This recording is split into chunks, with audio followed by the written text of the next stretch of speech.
Nah, episode kali ini mengisahkan tentang kisah cinta seorang model dan CEO yang dari tampakannya nih, mereka akan saling mencintai hingga maut memisahkan. Tapi itu hayalan banyak manusia, karena sekarang gadis bernama Unyong itu dicampakkan kekasihnya bernama Hansok. Bahkan Hansok yang jalan bersama pacar barunya gak mempedulikannya. Karena itu, Unyong meminta firma Yuli membantunya untuk menggugat Raja Buaya itu. Membuat Yomin bingung, karena dalam pandangan hukum, hubungan mantan kekasih gak bisa digugat. Jadinya, Unyong pun menunjukkan punggungnya yang penuh bekas luka. Ya, kulit si Unyong sangat sensitif hingga rentan keloid jika mendapatkan luka sekecil apapun. Dan sebagai model, itu tentu sangat merugikannya.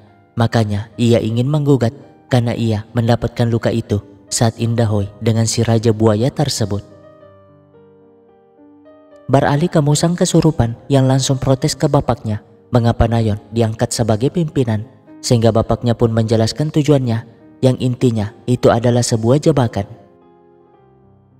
Di saat yang sama mereka membahas kasus cinta itu membuat mereka bingung karena faktanya Unyong yang Indahoy dengan si Buaya tanpa paksaan. Lalu atas dasar apa mereka menggugat si Buaya? Namun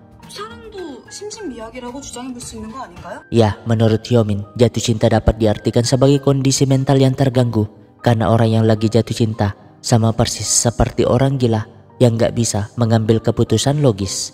Sama seperti si Unyong yang sudah tahu akan terluka saat Indahoy tapi malah setuju karena jatuh cinta.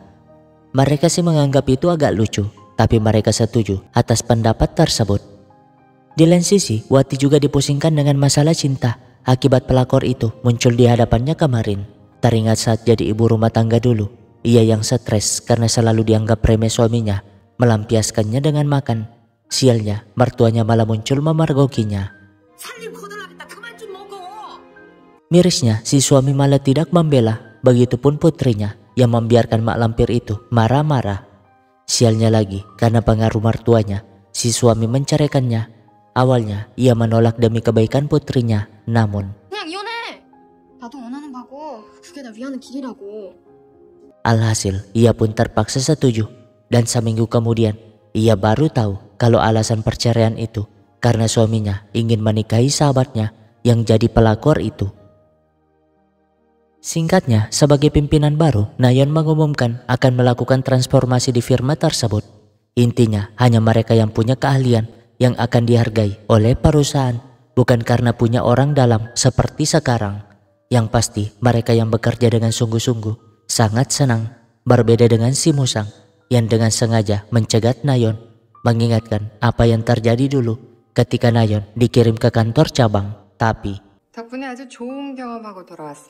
jadi dulu, Nayeon yang membela perusahaan bernama Hin Corporation malah dituduh berkomplot dengan CEO-nya.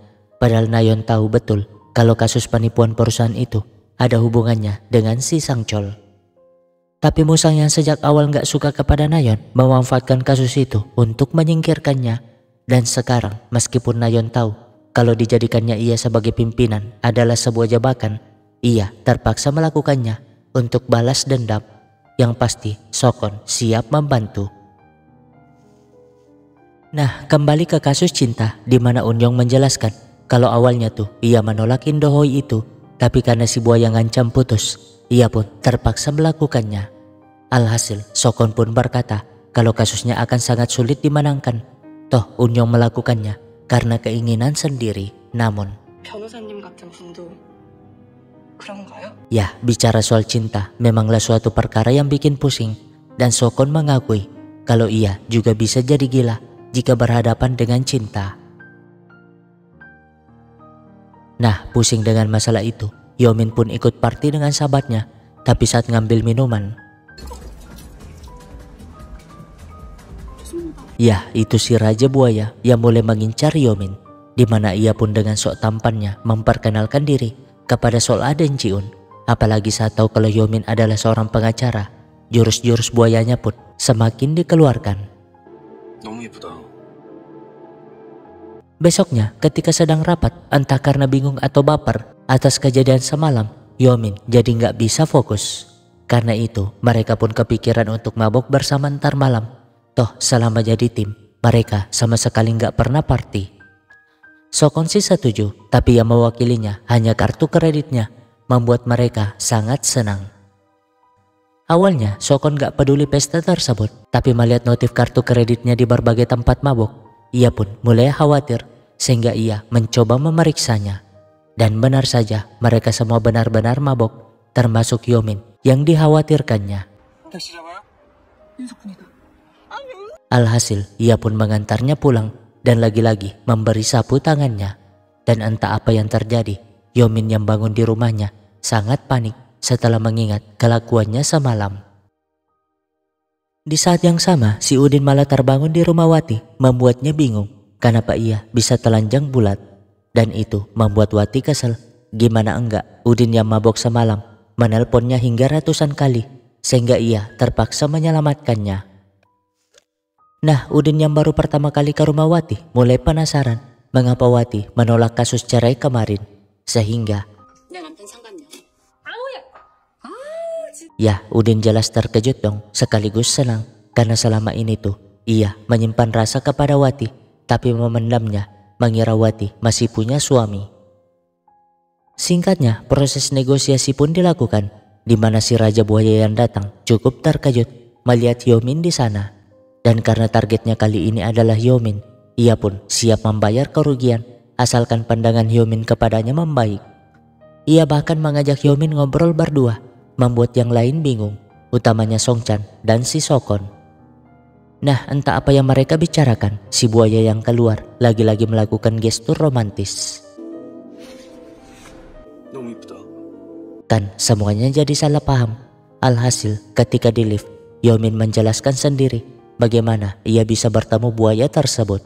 Tapi nggak disangka si Sokon malah menegur kalau sikap Hyomin yang dekat dengan penggugat adalah sikap rendahan dari seorang pengacara.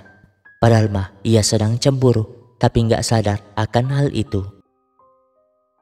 Hal yang sama dirasakan Songchan, di mana malamnya ia menanyakan itu kepada Hyomin, tapi Hyomin nggak menggubrisnya, menjelaskan sekali lagi kalau mereka tuh nggak ada hubungan apa-apa.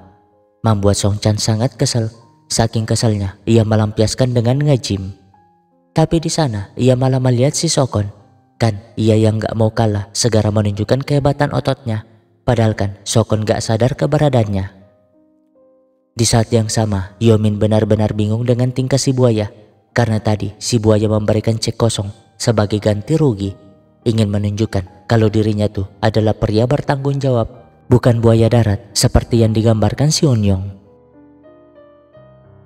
Besoknya ia pun mendiskusikannya dengan si Sokon. Dan sebagai orang yang berpengalaman dengan sakit hati, Sokon pun menjelaskan bahwa Unyong memilih gugatan hukum karena rasa sakit yang tak tertahankan, bukan karena uang. Toh langkah hukum akan melindungi kebahagiaannya. Artinya memenangkan kasus atau mendapatkan kompensasi bukanlah hal yang diinginkan Unyong, tapi permohonan maaf dengan tulus. Dan benar saja saat bertanya kepada yang bersangkutan, Unyong membenarkan rasa sakitnya itu.